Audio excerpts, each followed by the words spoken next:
All right, we do want to turn to the Beijing Winter Games and the hearing going on right now on whether a 15-year-old star Russian figure skater will be able to compete after testing positive for a banned substance. The double standards are prevalent at the Olympics for all to see. Sha'Carri Richardson is now off the U.S. track and field team roster. The 21-year-old sprinter was suspended for a month after testing positive for marijuana. In a test taken Christmas Day, Valieva tested positive for trimetazidine, a heart medication that boosts blood flow and improves endurance, which could give athletes an unfair advantage. A Russian figure skating phenom tested positive for a banned substance. She admitted to using marijuana after the death of her mother, which was just before the race. To put on a face, to have to go in front of the world and put on a face and hide my pain.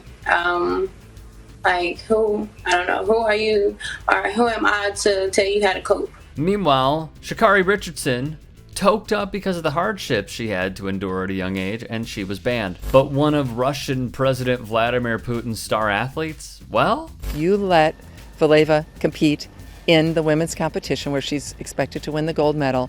You are saying it's okay to cheat. But it is a terrible message, and it will taint these Olympics forever. A Russian teen sensation will be allowed to compete in the figure skating competition despite failing a drug test before the games. The Olympic Games have been plunged into absolute chaos. That's doping. That's cheating. So Russian figure skater Kamila Valieva is set to compete even after a positive test for banned substances, which give her an unfair advantage. Team Russia's latest defense was as follows. It somehow came from medication that her grandfather was taking, wrote Yahoo's Dan Wetzel. In the past, anti-doping agencies have taken a harsh stance on stories of accidental contamination. Athletes in various sports have blamed food, over-the-counter medicine, or vitamins. A grandfather's heart medication might be a new one, though. The CAS panel in charge of this matter has decided to let Ms. Valieva continue her participation in the Olympic Winter Games. The Court of Arbitration for Sports chief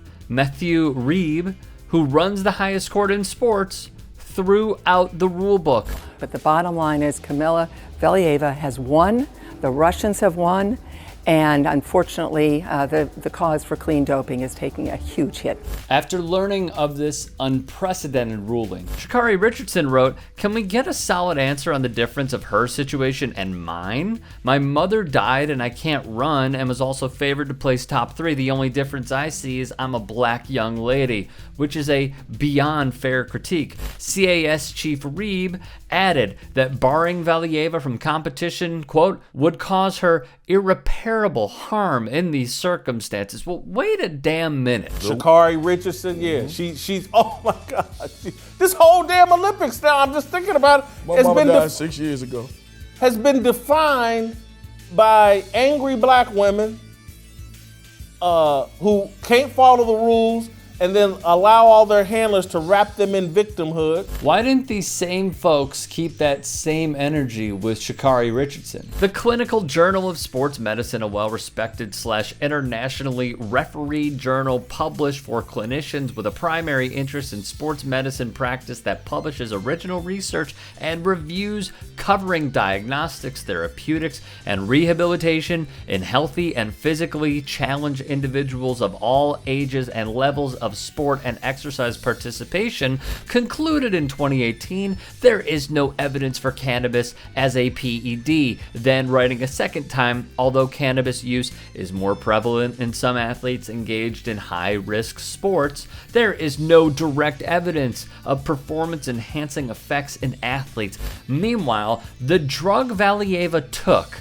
via anti-doping experts say, analysis of the use of the drug predominantly by Eastern European athletes indicate that it can increase stamina and endurance, provide benefits to training, and perhaps aid recovery from strenuous workouts. Thus, they say it could provide an unfair advantage in increasing oxygen carrying capacity. Richardson rightfully agreed by the latest reports of Valieva tweeted, "Failed in December and the world just now knows. However, my result was posted within a week and my name and talent was slaughtered to the people." The pattern here when it comes to the Olympic Games, at least for the Russians, that doping and competing is just business as usual.